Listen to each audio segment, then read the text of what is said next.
It's kind of wild when you think about it. What if the same basic rules apply to winning a poker hand, a military battle, and even, well, winning someone's heart? It turns out that just beneath the surface of everything we do, there are these universal principles of strategy at play. It's like a hidden game that connects the card table, the battlefield, and yeah, even the battles going on inside our own heads. Right. You see a hand like a royal flush, and your first thought is probably, wow, pure luck. But is it really? See, professional poker isn't just about the cards you're dealt, not even close. It's this incredibly complex puzzle of math, of psychology, and just pure, uncut strategy. Every single move is a calculation. So, let's start right there, at the card table. We're going to peel back the layers of the game and really get into the hidden strategies that separate the total amateurs from the absolute masters. Okay, so this right here is a fundamental choice every great player has to make. On one hand, you can play a perfect, mathematically sound game. That's GTO, or Game Theory Optimal. The idea is to play so perfectly that you're logically unbeatable. You literally can't be exploited. Or you can play the player, and that's exploitative strategy. You find your opponent's flaws, their tells, how they bet, their habits, and you attack those weaknesses without mercy. They're really two sides of the same strategic coin. And don't get it twisted, this strategy is built on a foundation of cold, hard numbers. Just look at how context changes everything. Having pocket aces is an 85% favorite against one other player. Amazing, right? But that winning percentage absolutely plummets to just 31% against a full table of 10. So every single decision you make is a calculation of risk versus reward, and it's all based on these probabilities. But here's the thing, the math only gets you so far. The other massive half of the puzzle is psychology. You have to be able to profile your opponents. Are they a rock who only plays absolute monster hands? Great, you can probably bluff them off a pot. Or are they a maniac, playing pretty much anything and everything, bluffing all the time? Even better, you just wait for a great hand and let them basically hand their money over to you. The key is identifying their pattern. And all of this leads to a really crucial insight. Aggression gives you more ways to win. It's simple. You can win by having the best hand, sure, or you can win by forcing your opponent to fold their hand. It's all about seizing the initiative. And this core principle, that calculated aggression is a path to victory, well, it applies in a much, much higher stakes arena.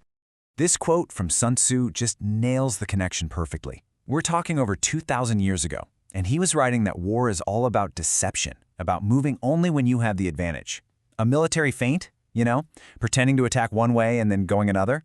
That's just a high-stakes poker bluff. It's all designed to change the situation and force your opponent to fold, or, in this case, retreat. So let's make that shift. We're moving from the poker table to the battlefield. The tools are obviously way different, but you're going to see that the strategic game being played is startlingly similar. Now, Sun Tzu laid out these 5 keys to victory, and what's so fascinating is how much of it focuses on self-mastery. Knowing when to fight, making sure your own side is unified, being prepared. It's all about getting your own house in order before you even start thinking about the enemy. Which brings up a really critical question, doesn't it? When you're reading Sun Tzu and you're thinking about strategy, is that army across the field really the only opponent you should be worried about? This modern analysis suggests that maybe, just maybe, we've been misreading the art of war all this time. What if the real threat Sun Tzu was warning about wasn't the external enemy at all? What if it was the internal factions, the meddling rulers, the dissent within your own ranks? The battle for unity at home could be just as important as the battle out on the field. And this battlefield of persuasion, it isn't just for armies. I mean, think about ancient Athens. The courtroom was basically a theater of strategy. Lawyers weren't just arguing for justice, they were making calculated moves designed to sway the jury. They were exploiting the legal system itself for rhetorical gain, just like a poker player exploits an opponent's predictable betting pattern. All right, so this brings us to what might be the most intimate battlefield of all, the game of persuasion and seduction. In this arena, the weapons are words, gestures, and psychology, and believe me, the strategy is just as complex.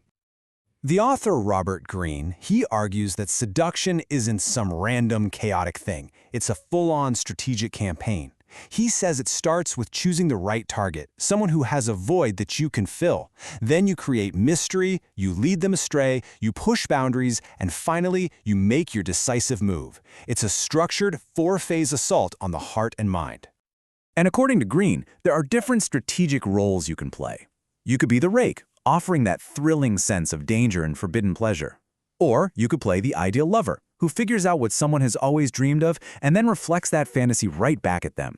In both cases, the strategy is the same. Identify a psychological need and position yourself as the only solution. But hold on. We absolutely need a reality check here. As this commenter points out so well, there's a massive, massive difference between a genuine connection and strategic manipulation. I mean, using someone's deep-seated needs or their traumas against them, that's not a strategy for a healthy relationship. It's a recipe for absolute disaster. A game built on exploitation is, in the end, totally unsustainable. And that brings us to our final battlefield, and honestly, it's the most important one. So forget the poker players, forget the generals, forget the lovers.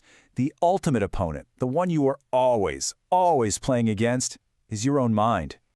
The thinker Neville Goddard, he put forward this really radical idea that your most basic, fundamental awareness, that simple feeling of I am, is the ultimate creative force in the universe. In his view, your consciousness doesn't just observe reality, it actively creates it. And that right there reframes the entire game. So, what's the strategy here? It's not to fight or struggle for what you want. The strategy is to assume the feeling of the wish already fulfilled. You align your internal state with the reality you want to create. You don't hope for victory, you feel it as if it's an accomplished fact, right now. In this game, your consciousness is the only piece on the board, and positioning it correctly is the only move that actually matters. So from poker probabilities to the deceptions of war, from the psychology of persuasion to the very power of consciousness, we've seen this strategy is literally everywhere. And that brings the question right back to you. In your life, right now, what game are you truly playing? And who is your real opponent? Let's end with this one last thought from Sun Tzu, but let's look at it a little differently. What if the sovereign he's talking about isn't a king or a ruler? What if it's your own self-doubt, your fears, your limiting beliefs? And what if the general is your focused intention, your will, your core consciousness? Maybe the art of war is really the art of mastering yourself. To win the game of life, you have to become a capable general of your own mind, completely free from the interference of your own inner sovereign.